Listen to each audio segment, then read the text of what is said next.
you're not just asking for handouts. You're saying, well, we've got this brilliant product and we're also having this incredible impact. And I think that's what's really exciting about social enterprise.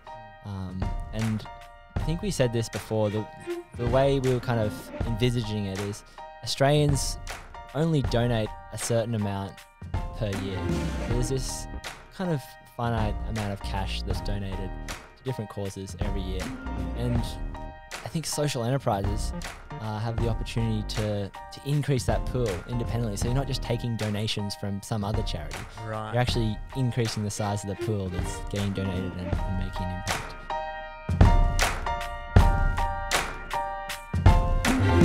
Welcome to Justice Matters, the podcast inspiring a world where everyone belongs. I'm your host, Tim Buxton.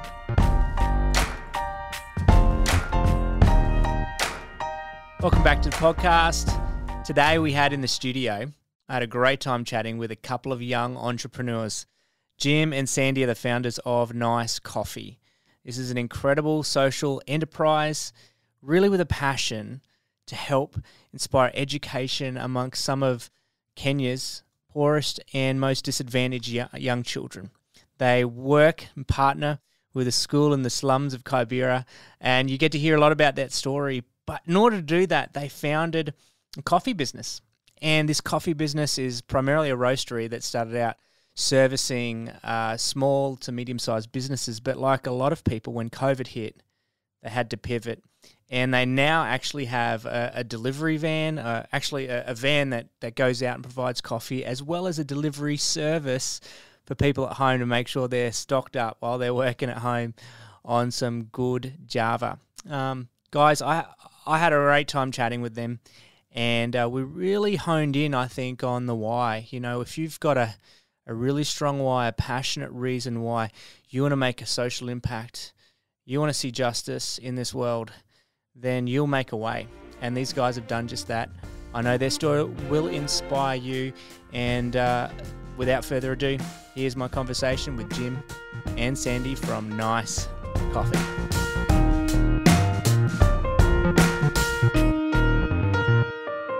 Jim, Sandy, thanks for coming in to the studio here on the Gold Coast. Yeah, thanks for having us. Yeah, our pleasure. Appreciate the opportunity. Awesome, man. And you bought me some lovely coffee pods from your coffee company, but Yes. you're primarily a roaster, the Nice Coffee Company, social enterprise. I'm reading what it says on your shirt. Here it says social coffee, tackling poverty. Mate, yeah, not property. No. Poverty. Haven't got into that game quite yet, No. but we're looking. Yeah. So tell me a bit about who you are, give us the snapshot, and what you're all about. Well, I'll kick it off, Sandy. Yeah. So yeah, I think like this all started. I probably date it back to 2007, when my parents decided to move over to Africa, and they started a business over there. I think. Yeah, we first went on a holiday, and I remember having my 7th birthday in Nairobi, overlooking the national park, and just, incredible, looking over a giraffe and rhino. And then, it was a year later, I think Dad became involved in a few school projects over there through a Byron Bay charity. And so we went back without the family, and then a year later, he comes back to Australia, and literally, without telling us, I remember we were having lunch somewhere, and he tells the family that he'd bought a property over there. And I think Mum was in tears. And no, he just tells the whole family. Yeah. Your mum didn't even know. It was one of those weird, bizarre things. I sometimes call it maybe a midlife crisis. But it's definitely changed our lives. Dad wasn't too sure what to do with the property at the start, but it was like prime location right on the national park in Nairobi. And so the obvious thing was to turn it into a safari lodge. Now, my parents, obviously, they have no experience in tourism, in Australia, let alone Kenya. They're just, farmers. I grew up on a farm just down in New South Wales. So this was a big, big move. And it turns out Mum absolutely loves it. It's her passion. It's her pride and joy, the lodge. But yeah, I guess over the years, as it turned into a safari lodge, it took a lot longer than expected, Kenyan politics, all of that. Mm-hmm. But we did become more and more involved with these school projects, and in particular, this school in Kibera slum. And that was through another Australian charity. But unfortunately, I think it was 2012, this charity pulled out of the school. I think it was, funding reasons, not sure. But my dad kind of, he stepped in and took it as his project. And, I guess when people ask me, like, why social enterprise, why, why this school, it really is, I guess, my dad and his kind of inspiration. He's probably, he probably wouldn't know what social enterprise is, but he's probably the greatest social entrepreneur that I know. Wow. Ever since moving to Kenya, he's just been involved in so many different projects, whether it be, lion conservation, this school, treating infections with tea tree, which is what we used to grow down in New South Wales.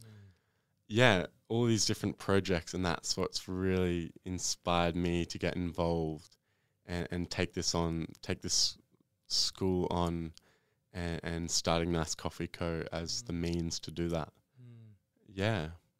And as you've grown, you've brought along friends for the ride. Absolutely. Friends you've known for a long time. So Jim and I, we met in high school. And I didn't realize, like, we became friends. And at least I hope we did. I think we did.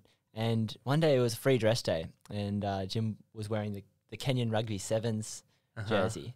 And like I was used to, so I grew up for the first 4 years of my life in Kenya, and kind of always loved and always planned to go back to Kenya and live there eventually. And anyway, Jim was wearing this Kenyan Rugby Sevens jersey. And so I was like, what on earth is this? How does this guy even know about Kenya? And then he told me, so we're already friends, and he told me the story about how his dad, just uprooted the whole family and took them over to Kenya when he was 7. And it wasn't long after that I'd, weaseled my way in and managed to get a flight over to Kenya. And I went and lived with the Chapmans over there for a month over Christmas. It must have been year 10. And that's when I first went into the school in the middle of Kibera slum, which is it's the largest slum in Africa. It's ginormous, about 1 million people, but they don't actually know how many people are in there. And the government kind of refuses to accept it as a dwelling of people. So that's how we first met, and then I kicked it off, and I think 6 months in, I realized, I can't do this alone. Way more fun and to bring people on board. So Sandy and Nathaniel, another good friend, came on board, and we kind of took this on at full pace. I love that we have spent, all this time up until this point talking about why and what has driven you to do what you do. Because, I've known what it's like to start something, and unless you really know why and what you're passionate about, you'll get a certain long ways down the track, and you'll hit an obstacle, or there'll be a challenge here and there, and you'll be tempted to kind of think, well, maybe it's not meant to be. Now I'd love to just hear what is the means, what is the method to, what is the coffee company side of things that actually you've kind of latched onto to actually be a means of support to this incredible work in Nairobi. I think Well, I first heard about this idea of social enterprise. It was at university. So I'm studying a Bachelor of Business and Commerce, still am. And, you know, spending all this time in class, in the lectures, learning about, like, you know, profit maximization, you know, across the board in business, whether it be accounting, economics, you know, management. It's all about, I don't know, maximizing the profit of our shareholders, you know, biggest margins, you know, that sort of thing. And I couldn't help but contrast this, like, because every few months I was heading back over to Kenya, and, you know, you can't help but contrast these two bizarre, crazy worlds. You know, like, I was so privileged with my education and I guess our high school education. And then going into this school for the first time, it's just like, it's just the other end of the spectrum. You know, I couldn't compare it to anything else I'd ever seen. You know, kids with, like, absolutely nothing, and yet holding on to this this primary education as their one thing of hope that could potentially get them, you know, out of this crazy cycle of poverty. So I'm coming back and forth between Australia and Kenya, and, you know, learning about maximizing profit for our shareholders, something just didn't really sit right with me.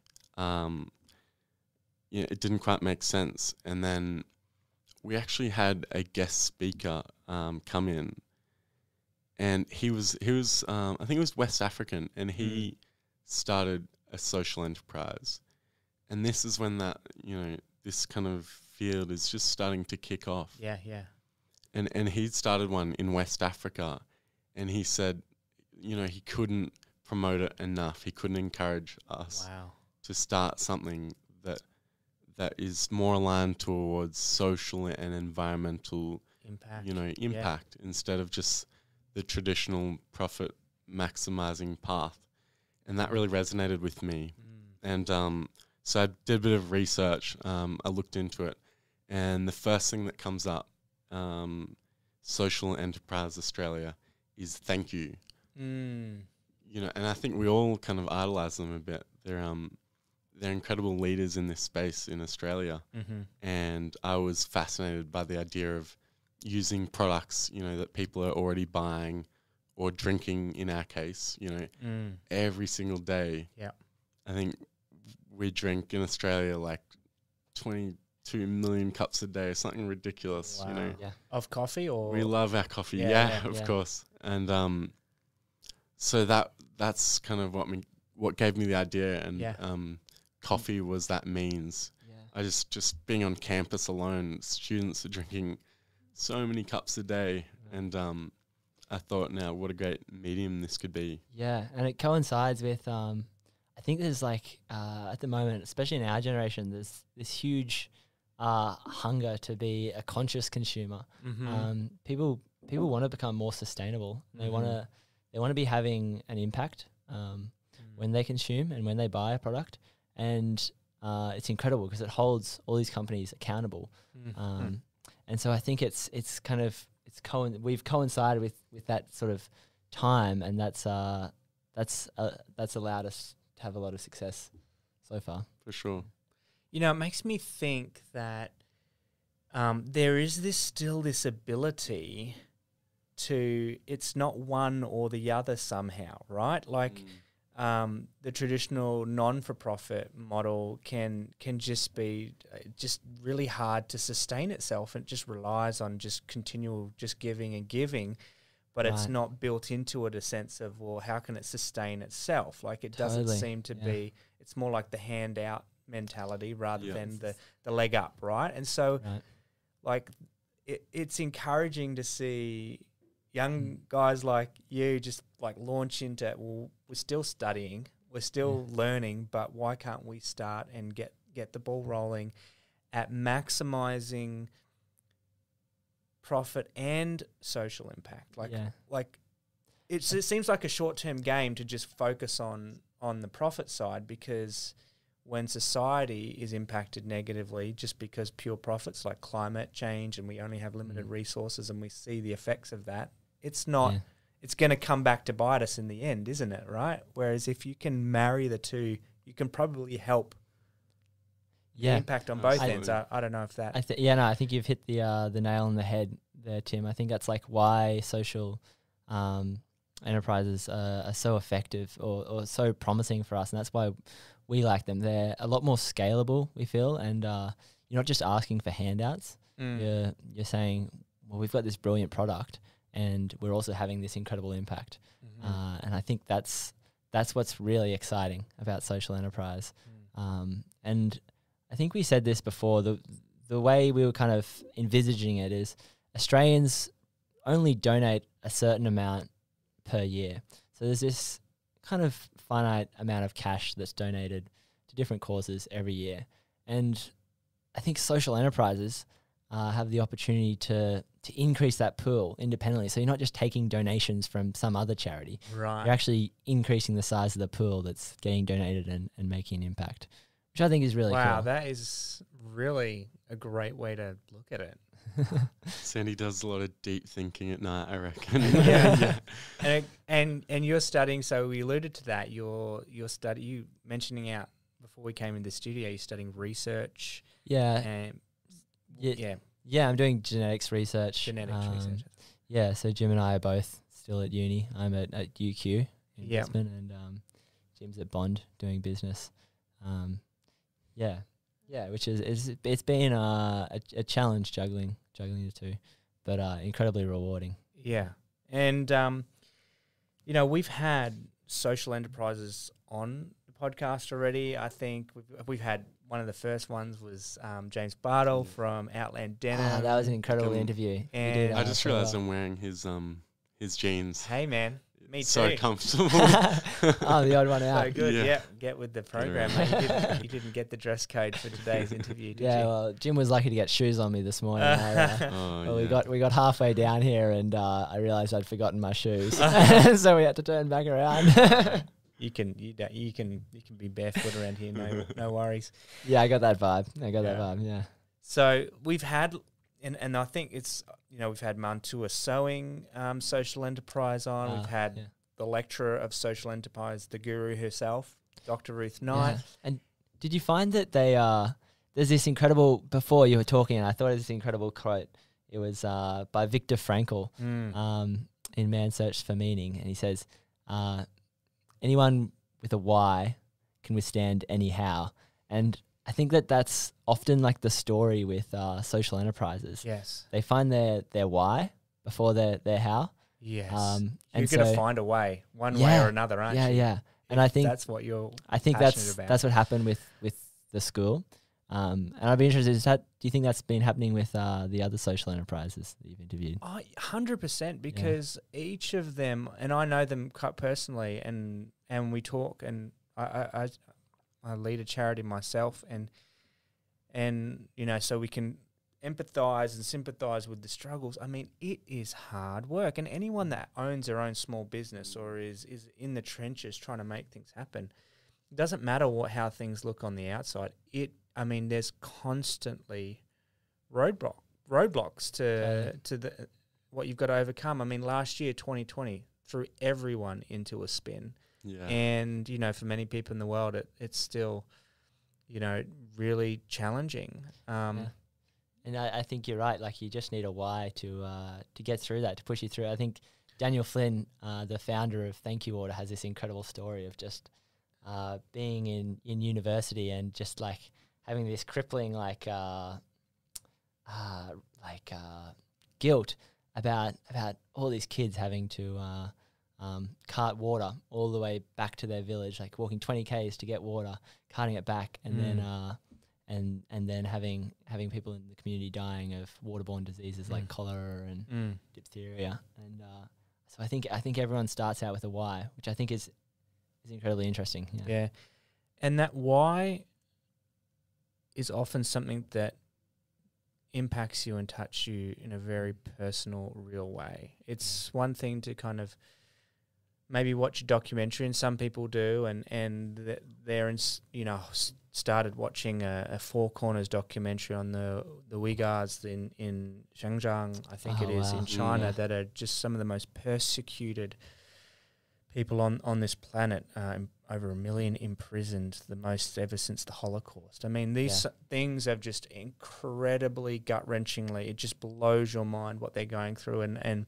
again, for a lot of people, it seems distant when it's just a statistic or it's something so far away. But when injustice or when something that just doesn't seem so right intersects with your world, your family, it changes everything. That's the moment that gets you. Yeah, I think we were just like incredibly lucky to.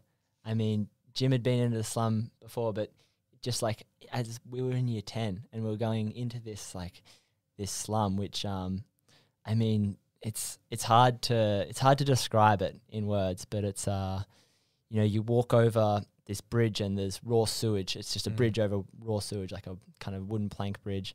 And then you're in this absolute maze of, it's like there's a canopy of corrugated iron that's like rusted. And so you duck underneath this corrugated iron canopy, and it's all just mud walls built from just like a garbage heap. So there's like plastic bags packed into the mud walls. And it's honestly, it's a maze. It's if we weren't being let in, we'd get completely lost, and we'd take in, I think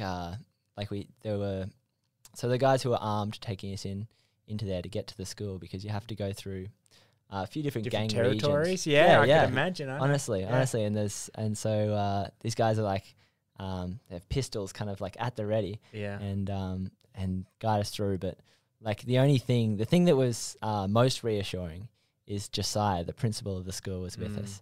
And it's just incredible seeing how the community responded to him. Everyone just had so much respect for him. Yeah. And he really is our boots on the ground there. And I think you're so right with being so close to the issue at hand. I guess one of our biggest challenges is that Africa seems like a world away to people here in Australia. Yeah. We're pretty familiar with Asia, with America, Europe, but Africa, a lot of people don't know whether it's a country or a continent, let alone, what's going on, on the ground. And that's been, a big challenge, us trying to, show people. And we've been so lucky with, visual media help from people like Jude Kalman, creating a film for us. Because when people see visually what it's like, it makes a huge difference. Yeah. Let me tell you about one of our partners, Freedom Broadband. They're an incredible profit-for-purpose business.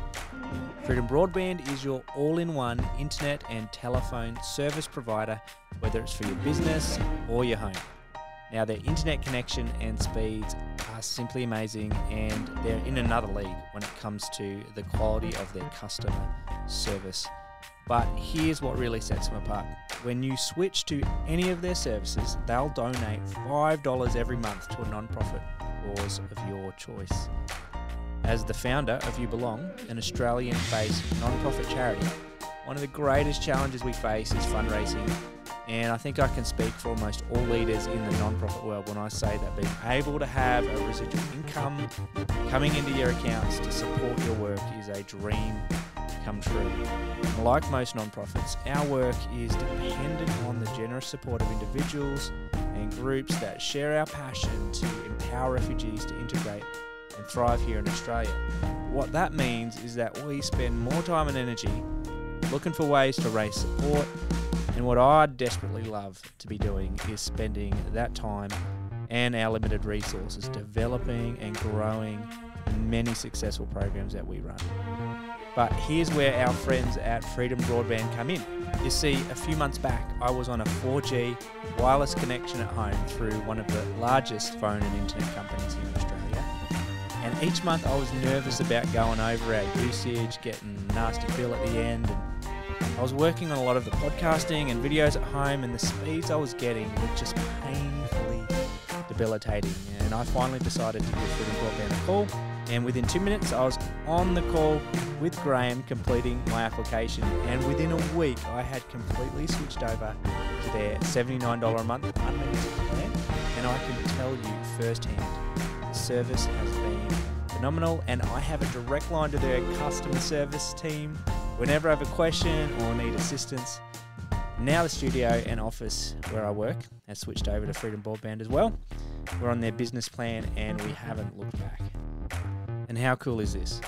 Little by little, connection by connection, Aussie-owned and locally run Freedom Broadband is now actively supporting the great work of non-profits in communities all around Australia. Simply by switching your internet to Freedom Broadband, you can help transform the lives of those less fortunate. And that's why I love these guys. Get this, head to freedombroadband.com.au and quote Justice Matters on your application form, and they will donate $50 from the activation fee to support Justice Matters. That's going to enable us to continue this podcast and inspire the world where everyone belongs. That's freedombroadband.com.au. Say goodbye to expensive, mediocre internet with poor customer service, and hello to top-notch internet service and the good feeling of knowing you're supporting a great cause. Join Freedom Broadband today. Quote Justice Matters, and let's partner together with the internet that's helping to change the world. We were actually it was on the Gold Coast here. We were pitching at an event. It was just like a startup business pitch, and we ended up I think we won the pitch. Yeah, we got the People's Choice Award. Yeah, And I noticed you got a few. You got a few awards, right? You social entrepreneur finalists, as well as what was that award you were talking about there? Yeah, we recently awarded. I think it was a Global Changemakers Award. Global Changemakers Award. I don't think that's been announced yet, but. Oh wow! So do we need to edit that out of the? No, it's fine. It's fine. All right. But yeah, we met. Man, that's awesome. Cheers. But yeah, we met Jude at the end of the night, and she happened to be coming over to East Africa at the end of the year. Yeah. And she said, if you can come over and meet us there, we'll make a short film for your story, for your school and for your company, Nice Coffee Co. So we got back, booked our flights straight away. Yeah. We took her up on that offer, and wow. That she joined us with a Channel 9 reporter, with a Gold Coast photographer, Whitney Palmer, and they just helped us shape and tell our story so well, visually through the short film. We've got a Whitney published a coffee table book, which we give to. I should have brought one. I'm sorry. Yeah. We give to all of our new clients, and they can just leave it in their waiting room for everyone to see. Yeah. The sort of impact that their coffee's having. Yeah, and we wanted to show them the school, so we with all the camera gear, we took them into Kibera slum and did the whole had to get the guards in, the armed guards. And we got in there, and it was just incredible. So you go through this corrugated iron jungle, and navigate the maze, and it opens out to the school, and it's full of just 400 laughing, smiling, beautiful, incredibly happy kids. And we got there, and so we were doing kind of our filming for this short documentary, and Josiah, the principal, took us aside, and he was obviously a bit disturbed. And he just had a meeting with a member of the government, and they were going to close the school down. Then they'd already closed 100 other schools like St. John's schools down, and Josiah was distraught, and we said surely there's a way we can get around this, and he said the only way is to re-roof the buildings, because the government officials' excuse was that the roofs were unsafe. But really, they just didn't want to pay. They are meant to fork out a bit of money to each primary school, and they didn't want to pay that.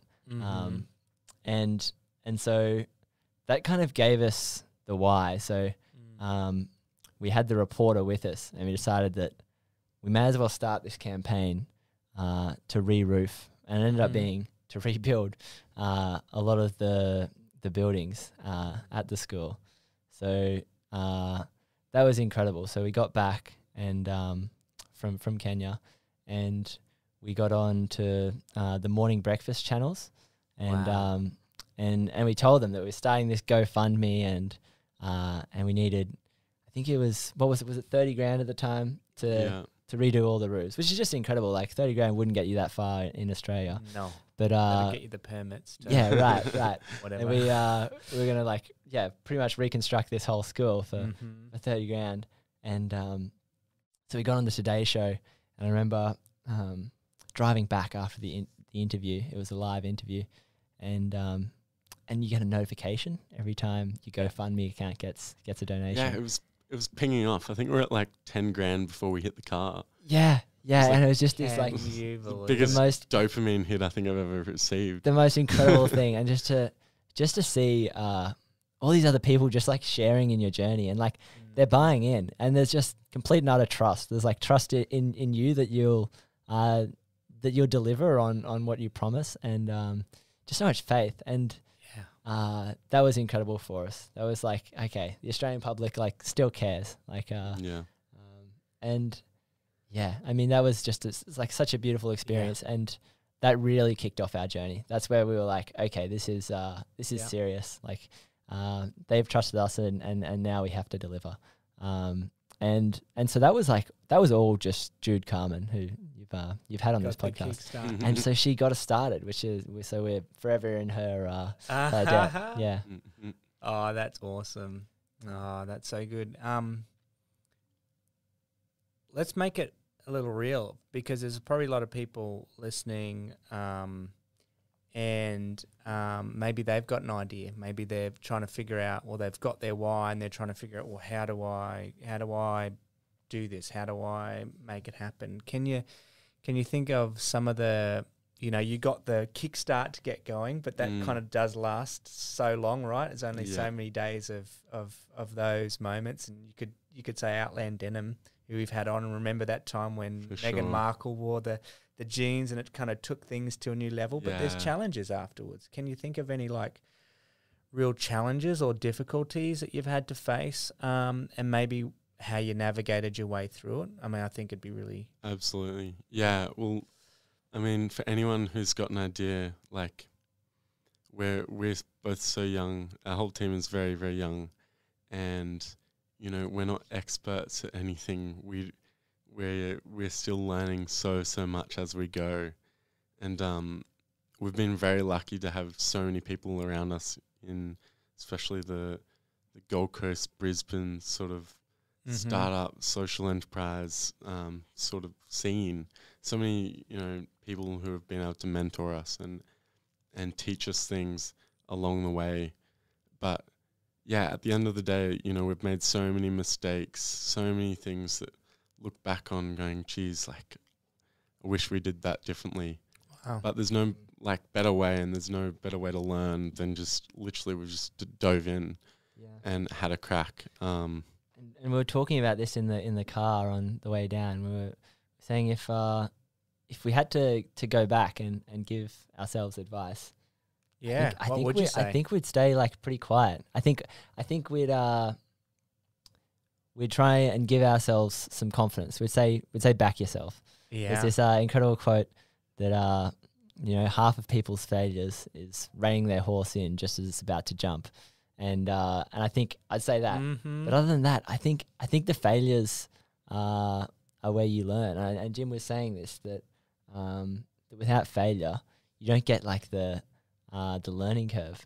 And so I think a lot of our failure has been kind of like iterative, just trying a different thing and just throwing a lot of darts at the wall and seeing what sticks, and then running with what sticks.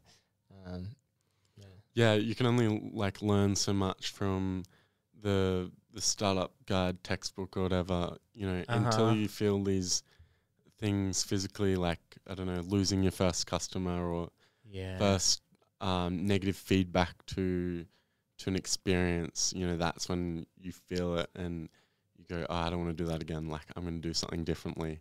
Yeah.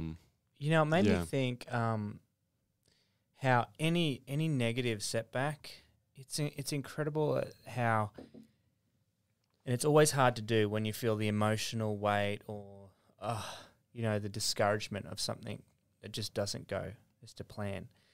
But the amazing gift of perspective that you can actually bring to that. I remember getting an email from somebody who was just really not upset, but they were very much critiquing the approach to what we were doing as a charity, right? And I just kind of took it to heart real personally. But a lot of people would probably just take that person and be like, all right, you're critiquing, this is somebody I kind of really value this person, but I might just have to just walk on without them and just carry on. And I remember sitting down. It took me like 2 or 3 days. I had to just not do anything. Don't rush. That would be my other piece of advice. Don't just knee-jerk reaction. Yeah. But I remember a few days later, I wrote an email and I thanked them for their critique, and it opened the door for me to share even more openly and honestly and transparently, even about how, mate, there's probably ways you could help me. And the response I got was that person ended up just doing a complete 180, making this real generous donation, and just totally like this person who I thought was lost was now suddenly even more in on what we were doing. Yeah.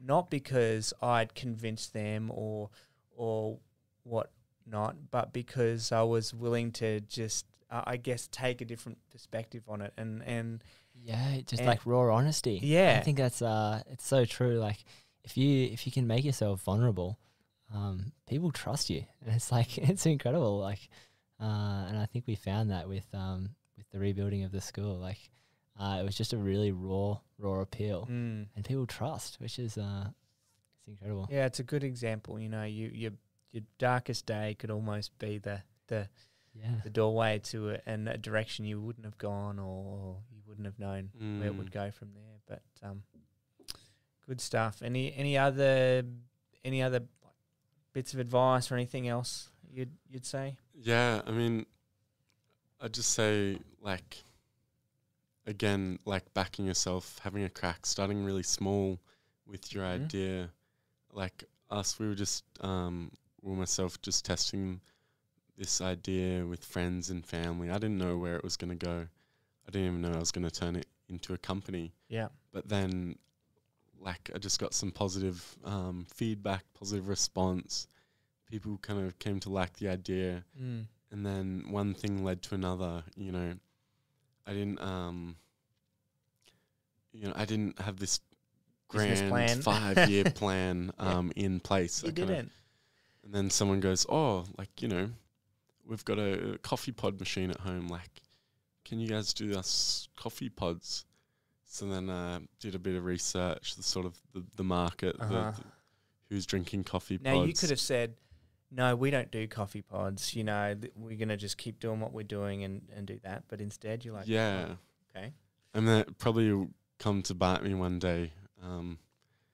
Entering all these different coffee avenues. We've got a coffee van now. We do different events. Really? But yeah, just testing the waters with different things, seeing what works, seeing what sort of feedback you get, and if it's positive, then go for it. If it's not so positive, or you're gonna need to invest a lot of money, then maybe think twice before diving into something. Yeah, I think we started with a few $100s in the bank account. Yeah, just bootstrapping it. We still are. But yeah, again, nothing. We wouldn't have learned anything without having a crack. That's our business model: fail and fail well. Yeah, that's right. Or fail quick. Sometimes I heard it said. I think it was Phil Knight from Nike. He says, if you're gonna fail quick. Don't drag this thing down. Like, don't be so married to one thing and one idea. Like, have your options open. Yeah. Bob Goff, another mentor to me, he's like, instead of just backing one horse in a race, back them all, and then whichever one is like doing really well, then just get everything on that one, and it's that kind of idea. It's the means, could be anything. Yeah. Coffee how do is you what why? you've found, but you want to make a difference in the lives of these kids and the future of that country that's won both of your hearts. Can you just talk a little bit more about your actual business, just in case someone's listening and they actually want to, Good point. to buy What your is this coffee thing? Yeah. get involved somehow? So Nice Coffee Co. I guess we specialize in supplying offices in the corporate scene. So not only our beans, but also doing machines and as I said, pods and everything. So we found a lot of traction in small, medium businesses. Yeah. Starting to approach some larger corporates. Supplying right across Australia now. Wow. Strongly in Sydney, Melbourne, Brisbane, Cairns, and a few other larger cities. And then, so yeah, we go in. If they've already got machines, then we don't worry about that. We just supply them with our beans.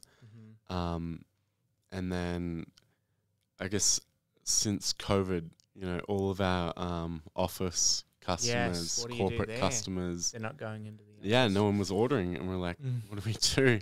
And so we did what everyone was doing, just like iterating, adapting. Yeah. And that's kind of when we launched our online e-com side, supplying households.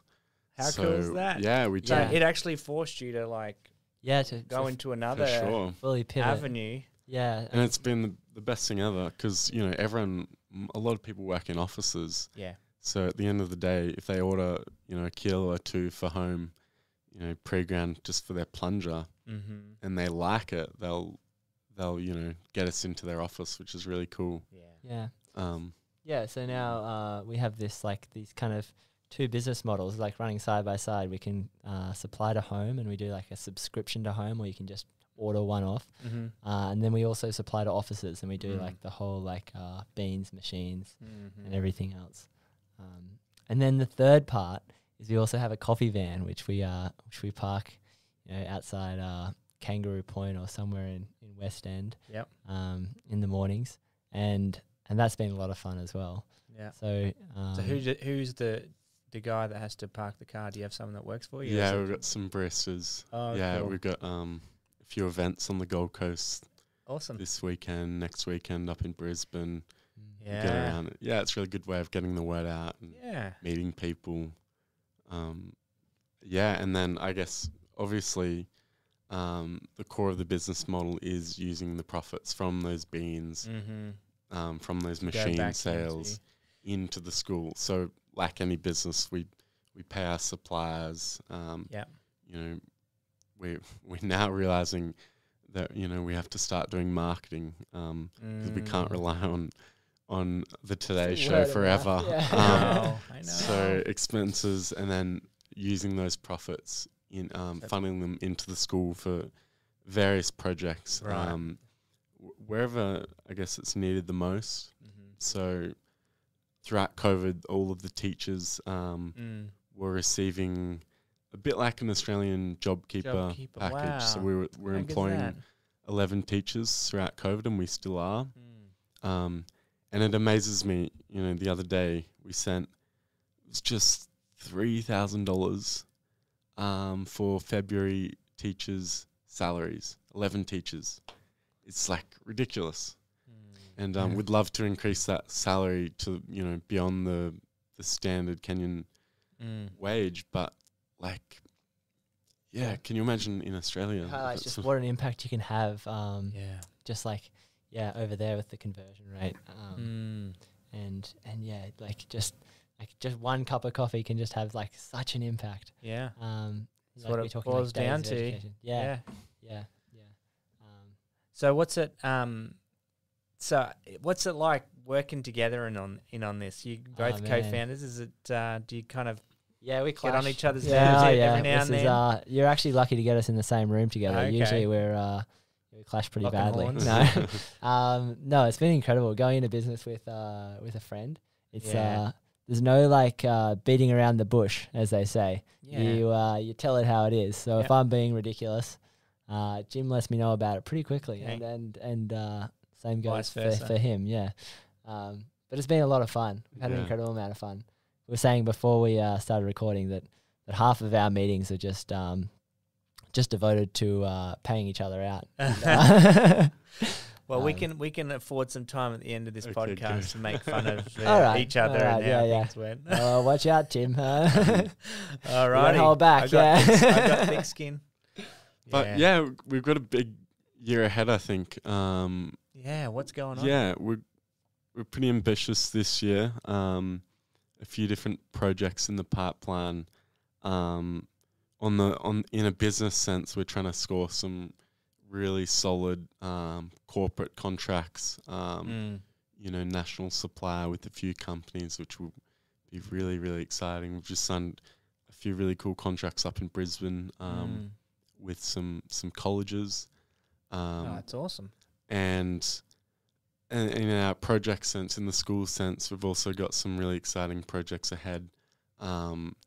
Talking with Josiah, the principal, and looking at the possibility of actually buying the land of which Wow. the school sits. Yeah. One of the big problems at the moment is that this school, St. John's, the school is situated on a lady's private land, and we Okay. pay a monthly rental. But that comes with its risks, and Sure. we've put so much money into the infrastructure. Yeah, it's but it's it like doesn't belong imagine to you, renting, right? renting here in Australia Yeah. and building a pool or something like a new deck. Yeah. You wouldn't do that, and it's kind of what we've been doing. And in the long run, if we want to ensure the sustainability, the long-term Sure. vision and education of these kids, then we really want to own the land. Which is that's a big undertaking.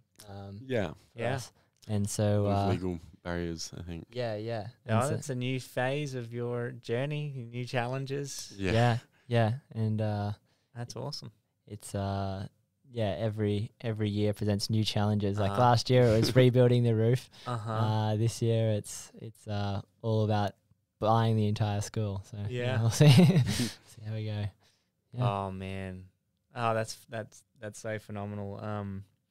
Anything else on the horizon? It sounds like, I mean, you said you got some events, but you guys are participating in an event this weekend on the personal front, right?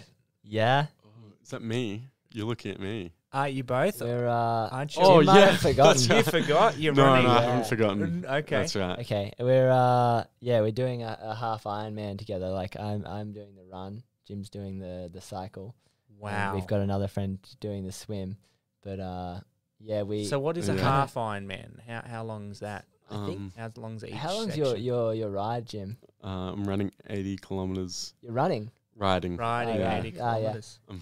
Yeah, Dude, I which gotta is tell you, concerning. Have you, Jim? Like I've kind of got a bone to pick with Jim because, like, I've been training like a tiny bit, like bare minimum. But every time I was living with Jim, and every time I'd go out for a run, and Jim would be, on the couch or behind his laptop, Oh, come on.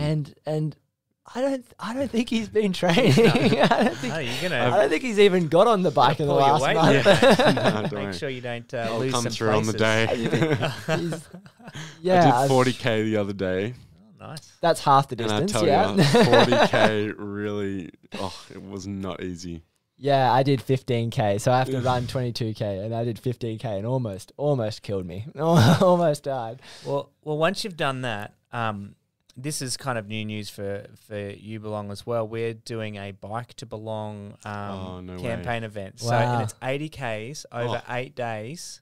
Oh over wow. 8 days. So you'll be able to smash could that do it in in one the day. first day. Jim will do 10 laps. Exactly. Yeah, so we're letting people Cool. choose their form of bike. So whether it's a mountain bike, a road Wow. bike, you can go to your spin class and at your I gym see. and ride that. So it's not everyone's doing it together. No, it's going to be virtual. Anyone can join in Cool. from anywhere.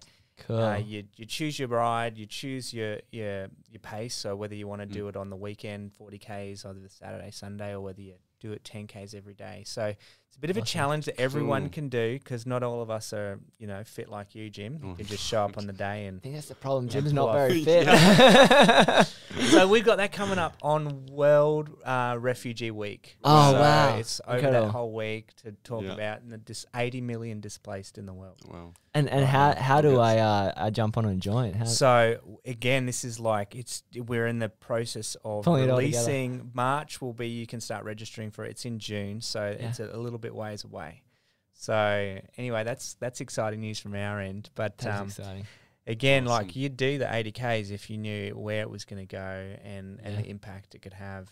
And it's exciting. I think it's incredibly important. Like during COVID, exercise is the only thing that kept me sane. I think Jim was the same. Yeah. During that lockdown. So I think it's incredibly important. Yeah. You can run the 80K. No, thank you. No, you can even ride a motorbike. How's that? I've got this. Oh, wow. Yeah, just do the 80K motorbike ride last day. Again, for me, I'd probably do that because that sounds like fun. I've never really ridden them. I'd probably have to get my license first, unless I was on a dirt bike on someone's property or something, tearing it up one day. But come out to the farm. Yeah, totally. Yeah. So, well, guys, it's been great chatting.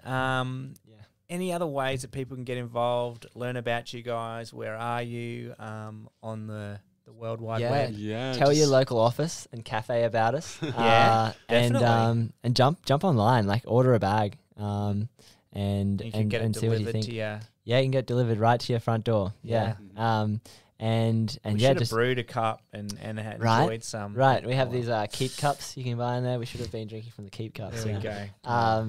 And spread the word. Yeah. Awesome. Our social media is. I think we're just Nice Coffee Co. Yeah. But yeah, again, we're very young and love to learn from and connect with like-minded people like yourself. We're always learning. So yeah, hit us up if shoot them an email. You got some questions? Sure. I think that's the awesome thing, man. How can we help each other on our way? Which is one of the reasons why I was really wanting to connect with you guys. And just, let's get together and chat. I'm sure this podcast will keep going long after we hit stop on the record button. But thanks for giving us a voice. It's incredible. Yeah, well, you guys are doing phenomenal work. And when I look at you guys, I see right past you and I see the eyes of those kids that have a chance at an education, and that's hope. That's a dream. That's an ability to make for their own life, the life they dream of, but also a life that could impact and change their country. So it's amazing what you're doing. Keep it up, and let's keep in touch. Yeah, yes. Sure. Thank you. Yeah, cheers for having us.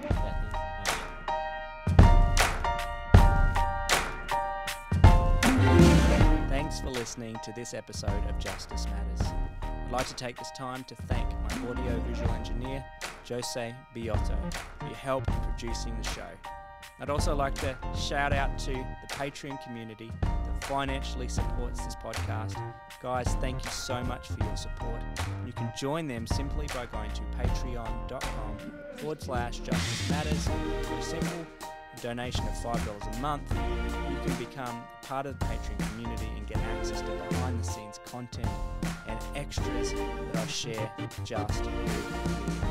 And lastly, there is another really important way you can help support the podcast, and that's simply by rating it or leaving a review on Apple Podcasts or Spotify, maybe by subscribing on YouTube. Yes, we are a video podcast as well.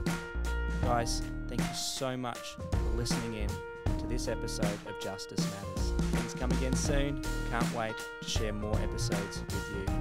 I'm your host, Tim Buxton. Thanks for listening.